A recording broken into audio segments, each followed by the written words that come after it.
बिस्मिल्लाहिर्रहमानिर्रहीम। अस्सलामुअलैकुम। हमारे चैनल आसमा आमिर फूड सीक्रेट्स में खुश आमदीद।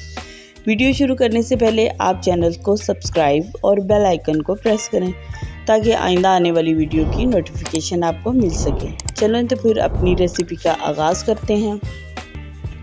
सबसे पहले हमने इस तरह टमाटर लेने हैं। ये मैंने 3 kg टमाटर ले लिए हैं और उनको इस तरीके से काट लेने हैं। उसके बाद 1 कप में हमने लेना है शुगर, 1 कप विनीगर यानी कि सिरका लेना है और लहसुन पाउडर लेना है 1 टेबलस्पून। 1/2 टेबलस्पून हमने आम नमक लेना है जो खाने वाला होता है।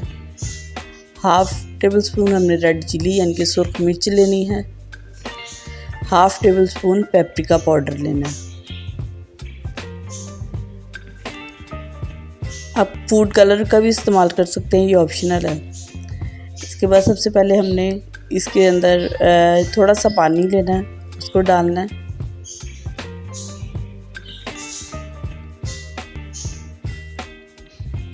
उसके बाद सिरका डालना है जो 1 कप है। सिरका डाला है। अब हम इसके अंदर शुगर डालेंगे। इनकी जितना आपने सिरका लिया उतनी ही आपने शुगर डालनी है कि बराबर में होना चाहिए। 1 कप सिरका है तो 1 कप ही शुगर हो 3 kg में। ये मैं आपको बताती चलूँ। ये देखिए, अब इसके अंदर तमाम स्पाइसेस जो उनसे वो हमने ऐड कर देने हैं। अगर आपकी मर्ज़ी है फूड कलर आप डालना चाहे तो डाल लें, नहीं तो स्किप कर दें। वैसे मैंने नहीं डाला इसके अंदर, उससे कलर अच्छा आता है। लहसुन पाउडर डालें, उसको ढककर फ्लेम को नॉर्मल ऑन करें। नॉर्मल हीट होनी चाहिए। हाँ जी, अब ये देखें, ये मैंने आफ्टर 15 मिनट के बाद इसको हटा लिया और ये बिल्कुल अच्छी तरह जो पोटैटोज़ हैं हमारे टमाटोज़ वो टेंडर हो चुके हैं। ये देखें, तमाम टमाटोज़ हमारे टेंडर हो चुके हैं अच्छी तरीके से। ये देखिए, इसको थोड़ा सा ठंडा कर लें और एक मिक्सी जार लें और मिक्सी जार में इसको डाल दें और इसको फाइन पेस्ट इसका हमने तैयार करना है इस तरीके से। ये आप डालते जाएं। थोड़ा सा आप ठंडा कर लेंगे ना तो फिर आपके लिए इजी हो जाएगा, ज़्यादा गर्म ना करें। ये देखिए, मैंने फाइन पेस्ट तैयार कर लिया है। अब इसको थोड़ा थोड़ा करके स्ट्रेनर की मदद से स्ट्रेन कर लें। इस तरह स्ट्रेनर में डालें और स्पून की मदद से इसको ऐसे ऐसे हिलाते जाएं और जो फाइन पेस्ट होगा वो इसका नीचे चला जाएगा और ये इसके जो सीड्स हैं और जो छिलके वगैरह हैं वो ऊपर रह जाएंगे स्ट्रेनर में। उसको आप डिस्कार्ड कर दें, उसकी ज़रूरत नहीं होती। वही हमने बेसिकली निकालना होता है। ये देखें, इस तरीके से देखिए, अच्छी तरीके से आपने इसको स्ट्रेन कर लेना है। उसके अलावा कोई पानी वगैरह नहीं डालना आपने। इसको दोबारा से फिर आपने पॉट में डालना है और इसको रख देना चूल्हे के ऊपर पकने के लिए।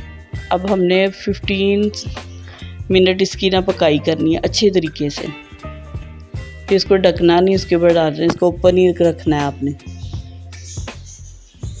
हाँ जी, इस तरीके से। ये देखिए, अब पकना शुरू हो गया है। ये इसमें कुछ भी डालने की ज़रूरत नहीं है। ये बहुत इजी वे है केचप बनाने का और इसका टेस्ट भी बहुत अच्छा होगा और जिस चीज़ के साथ भी आप खाएंगे बहुत मज़ा आएगा।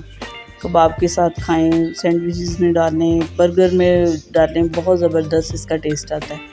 ये देखें, ये बिल्कुल रेडी है।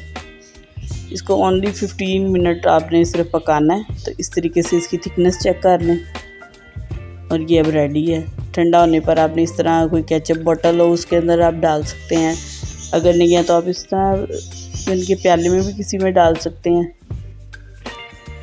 इसमें सिरका मैं आप बताती हूँ कि सिरका जो मैंने इसके अंदर डाला है ना, उससे ना ये 1 से 1.5 माह आप रखें फ्रिज में तो ये ख़राब नहीं होगी। इस तरह से आप बोतल में डाल दें और ये आप इस तरह प्याले में इसको रख दें, ठीक है, तो ये ख़राब नहीं होगी।